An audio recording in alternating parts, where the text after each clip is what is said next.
Welcome to the garden, where everything is shooting into new growth in the warm spring sunshine.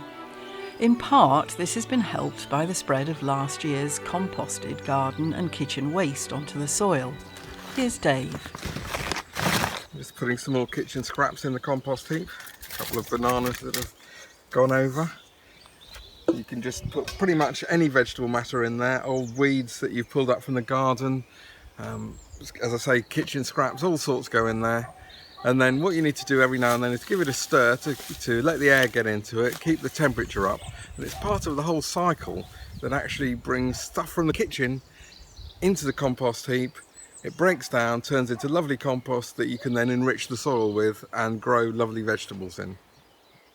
Some people are nervous about starting a compost heap, but if you want to make your garden more productive, we'd urge you to do it. The compost heap is the engine that powers sustainable vegetable growing. There's plenty of advice online, so go for it. Adding compost to soil maintains its condition and structure. It helps replenish soil lost to wind and rain erosion every year and helps retain moisture in dry spells. As a result, your garden will be more resilient to all weathers, and that's got to be a good thing.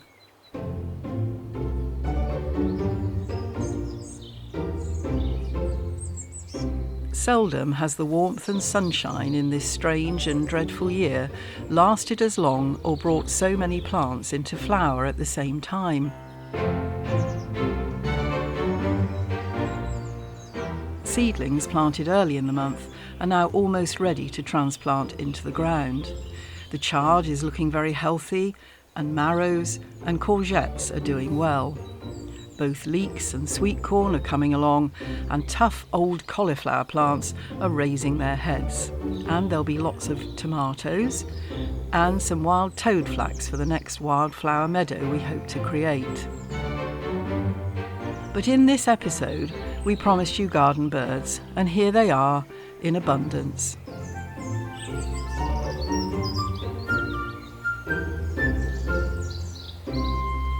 All these birds were once plentiful on farmland, but when the food source increased in gardens, so did the birds.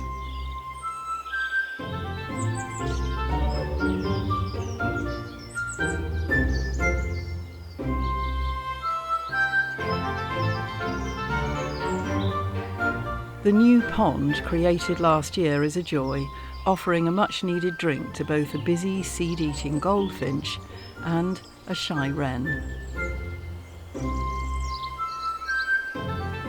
These two robins are most likely to be related to each other, or they wouldn't tolerate such close proximity.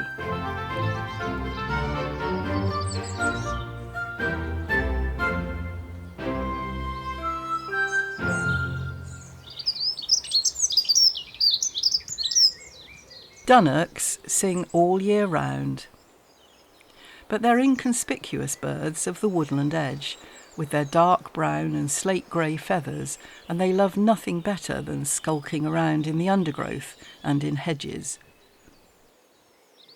One visitor the British Trust for Ornithology, or BTO, are currently investigating is the chaffinch.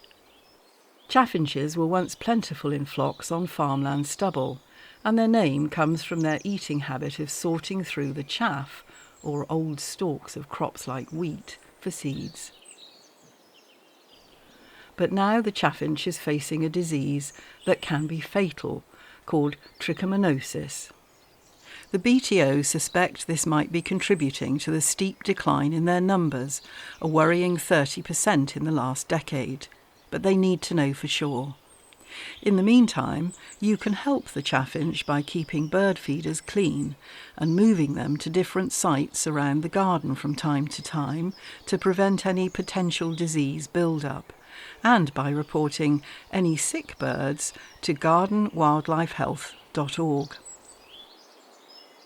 And to enable the British Trust for Ornithology to continue their scientific work to help this much-loved and once common bird, you can donate to their Chaffinch Appeal on the website bto.org/chaffinch.